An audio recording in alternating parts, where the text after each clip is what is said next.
Buen día, República Oriental del Uruguay. En este día, viernes 20 de octubre del año 2023, corriendo ya el cuarto año de este gobierno, corriendo el cuarto año también de este programa que comienza con una pregunta todos los días. ¿En dónde estamos? Programa de Libertas, primer fundación liberal en defensa de la democracia, la República, el Estado de Derecho. República, Estado de Derecho, democracia, todo eso tiene que estar conjugado porque no puede haber un Estado de Derecho no democrático. No puede existir una democracia sin Estado de Derecho. No puede existir una república si no tiene un Estado de Derecho y un régimen democrático, a no ser que sea una república parlamentaria, con monarquía, pero a su vez tiene democracia y a su vez tiene Estado de Derecho. Por lo tanto, el Estado de Derecho, la democracia y la república son parte integrante o factores de una ecuación, de pronto podría decir un matemático. Son las partes integrantes de una ecuación. Y esas partes integrantes de una ecuación o esos factores integrados a un sistema operativo funcional, están en la Constitución de la República. Ahí está el asunto. Hay muchas cosas para compartir con todos ustedes. El mundo evidentemente está en guerra, conflictivo, caótico, demencial. Estados Unidos envía ahora a todos sus ciudadanos en calidad de turistas por el mundo que ingresen a plataformas de ciudadano inteligente para estar atentos a todos los posibles atentados terroristas que se van a dar en el mundo. Se ha incendiado todo eso, ha habido un despertar o hubo un despertar de células terroristas a raíz de esa invasión de los grupos yihadistas a Israel y la respuesta de Israel a esos grupos yihadistas de la Franja de Gaza con esos bombardeos. Hay ahí versiones encontradas, por supuesto que estamos todos sometidos a una guerra informática, a su vez, se superponen, son distintas capas, si vos querés, imbricaciones de una guerra, que es una guerra bélica, geopolítica, geoestratégica, informativa, tecnológica, comercial, industrial, todo eso se está dando en el mundo. No nos vamos a detener hoy en ese aspecto, lo seguiremos haciendo, por supuesto, la semana que viene. Quiero detenerme en un asunto de vital importancia para el Uruguay y que prácticamente no se lo trata. En el país prácticamente es un tema tabú. En este programa lo hemos tratado en varias oportunidades. Incluso muchos dirán, che, otra vez este fascista con este tema, ¿no? La gente de izquierda debe pensar así, sobre todo los marxistas leninistas. Che, este ve marxismo en todos lados, los marxistas deben pensar así, y con cierta inquietud de pronto. Otra vez este programa se dice liberal, pero son unos fachos bárbaros, eso, montón de descuidados, que no terminan de entender lo que es el Estado de Derecho, la democracia, la república. Che, este otra vez va a defender a los milicos, también todos los descuidados de siempre. Nadie defiende a ningún milico, ni se trata de defender milicos ni militares. Se trata en este programa de defender las instituciones democráticas, nuestro Estado de Derecho. No importan los nombres propios, no importan tampoco los nombres de instituciones en particular, que en este caso la institución militar o las Fuerzas Armadas están gravemente lesionadas por el rompimiento de un pacto político y social, pero desde instrumentos jurídicos sumamente válidos. Y nadie se detiene en este análisis. Desde que Uruguay no piensa políticamente, porque Uruguay no piensa bien políticamente, el Estado de Derecho se cayó. Eso es lo que está pasando. Y no se legisla más con la voz de la Constitución. Claro, desde que el sistema político uruguayo no piensa bien, el Estado de Derecho se cayó. Y evidentemente, si se cayó el Estado de Derecho es porque no se está legislando con la voz de la Constitución, con lo que la Constitución tiene consignado con voluntad de perpetuidad para organizar nuestro Estado de Derecho. Cuando Uruguay rompió un pacto político de trascendencia histórica,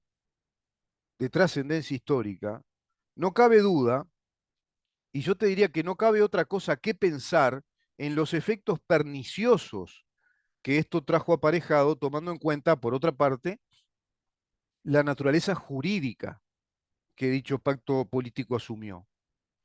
El perjuicio de esta ruptura trajo consecuencias nefastas en nuestra sociedad y va generando a la fecha una profunda distorsión de nuestro Estado de Derecho, así como ha creado un pésimo antecedente en esta materia, fundamentalmente en lo que refiere a un principio jurídico que hace sustentable al Estado de Derecho porque lo fundamenta como tal, como lo es la seguridad jurídica, la estabilidad institucional de lo legislado, el cumplimiento constante, permanente de lo legislado de acuerdo a la Constitución, seguridad jurídica.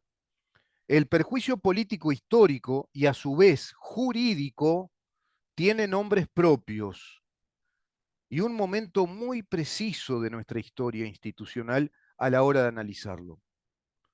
Los nombres propios son José Mujica, en calidad de presidente del Uruguay por vía democrática, segunda presidencia del Frente Amplio en esos 15 años consecutivos de presidencia, Mirta Gianze, como fiscal de nuestro país, presentando una excepción de inconstitucionalidad de la ley de caducidad ante la Suprema Corte de Justicia de aquel momento, la Suprema Corte de Justicia de aquel momento que concede a dicha pretensión procesal, inexistente por otra parte, como tal, la inconstitucionalidad de dicha ley.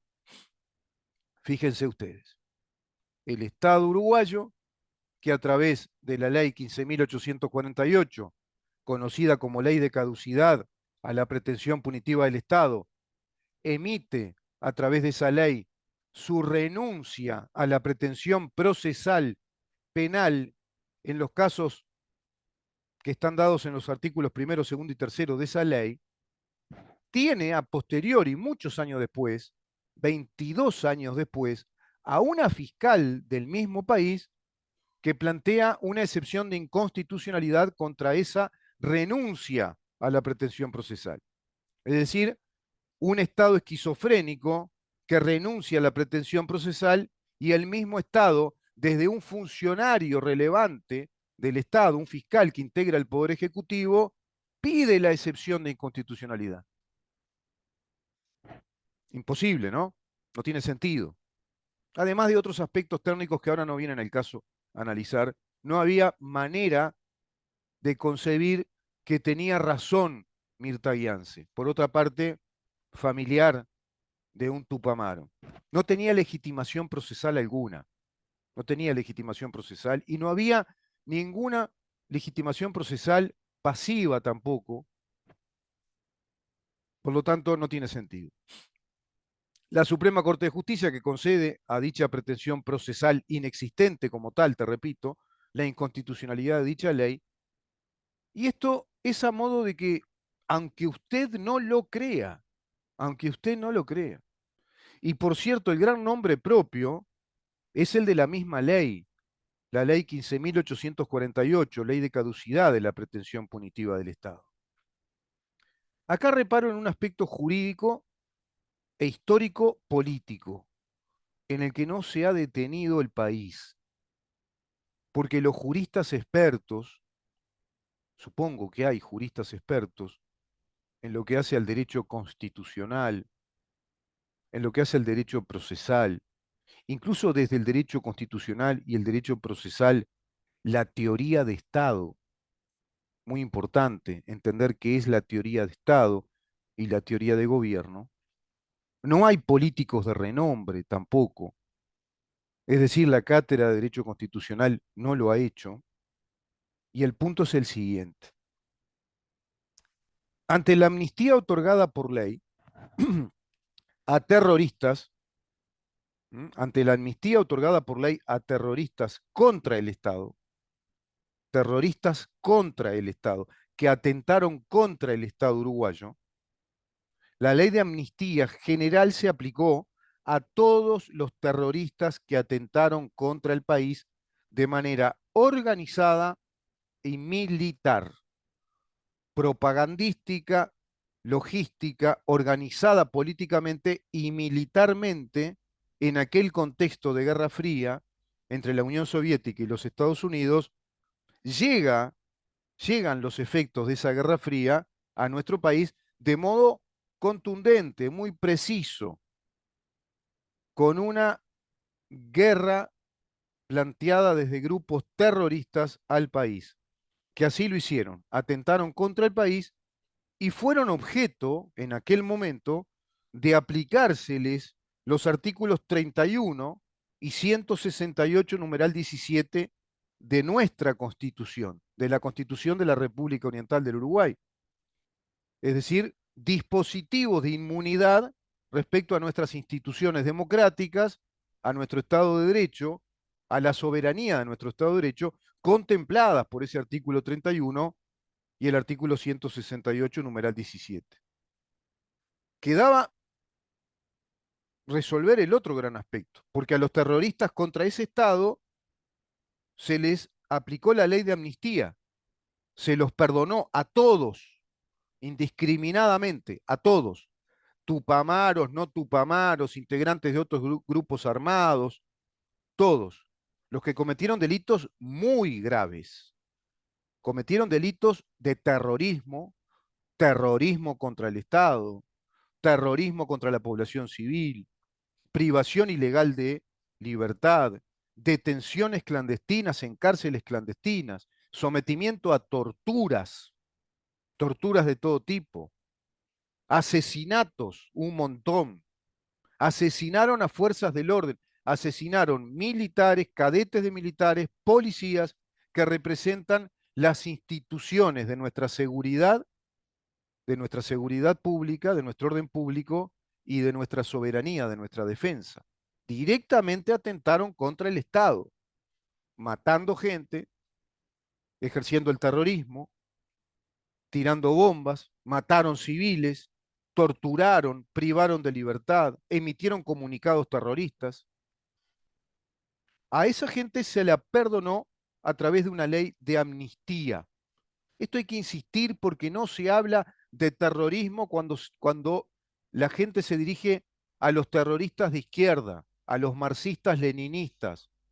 El marxismo-leninismo parece, no sé, tiene coronita, no, no es terrorista. ¿No hubo terrorismo? Sí, hubo, brutal terrorismo, que fue la causa unilateral que provocó la necesidad de un golpe de Estado.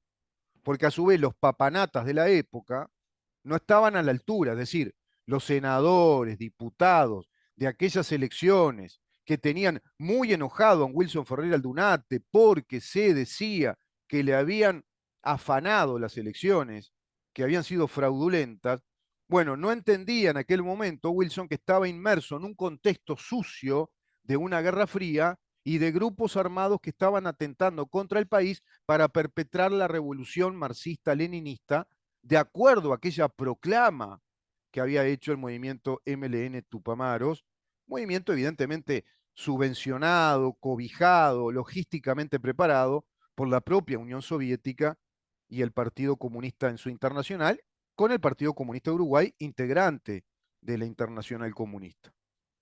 Lo cierto es que a estos terroristas se los perdonó por ley. Quedaba resolver el otro gran aspecto que involucra ese periodo muy oscuro de una sublevación subversiva y terrorista contra nuestras instituciones democráticas y soberanas. ¿Y cuál era el otro aspecto que había que resolver? El rol que jugaron las Fuerzas Armadas, las que fueron convocadas inclusive a través de un decreto que las configuró como fuerzas conjuntas, decreto tras decreto de medidas prontas de seguridad, hasta que la Asamblea Nacional decide una ley de seguridad del Estado. Y a posteriori de lo que se decide jurídicamente, sobrevendrá un golpe de Estado que las Fuerzas Armadas no querían dar, pero que el país estaba realmente hackeado prácticamente.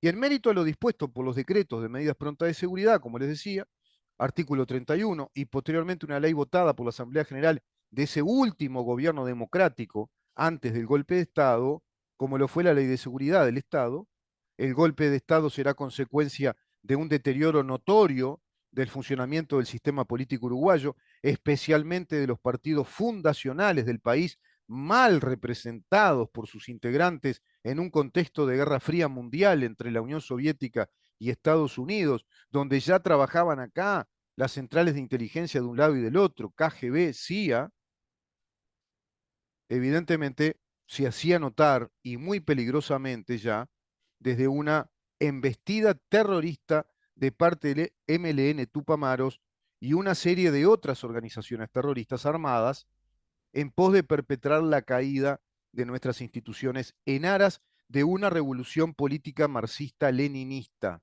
subvencionada y coordinada por la Unión Soviética para todos los grupos armados terroristas en América del Sur. Se había dado la dictadura de Salvador Allende, en la cual incluso Fidel Castro iba seguido, estuvo un mes y medio incluso, estuvo un tiempo pendiente Fidel Castro de elecciones acá en el país, las del 71, pensando que el Frente Amplio podía ganarlas. Fíjense todo el contexto que había, ¿no? ¿Qué se debió hacer con los integrantes de aquel gobierno de una dictadura que cumplía con la doctrina de la ley de la seguridad nacional? Doctrina que es universal, por otra parte, dentro de la teoría de Estado. Por eso les decía lo de la teoría de Estado. ¿Qué se debía hacer con los integrantes de aquel gobierno que fueron forzosamente convocados, necesariamente convocados para salir en defensa de nuestro país, de nuestras instituciones, porque es uno de los cometidos esenciales de las Fuerzas Armadas, la defensa nacional? Así como el principal exponente del Partido Nacional y primer senador llamado Wilson Ferrer Aldunate, quien había manifestado que no quería amnistías para nadie y habiéndose rehusado a perdonar a ambos bandos, a mi criterio, bajo un profundo error de interpretación de Wilson Ferrer Aldunate, del connotado senador nacionalista, en cuanto a que no podía considerar, esto es mi criterio, ¿no? Esto corre por mi cuenta, no podía considerar del mismo modo a ambos bandos, como ambos bandos, como no perdonar a nadie, como si se tratara de ambos bandos en disputa por un territorio, como si hubiera agresión de un lado y del otro, recíproca, cuando esto fue unilateral, fue provocado unilateralmente de parte de grupos armados terroristas que atentaron contra el país. Vamos a una pausa, Maxi, y vamos a continuar con una segunda parte de este análisis respecto a esta ley de caducidad, los efectos perniciosos que tiene haberla derogado, falazmente derogado, porque claro, desde que Uruguay no piensa políticamente, el Estado de Derecho se cayó y no se legisla más con la voz de la Constitución. Quédate ahí.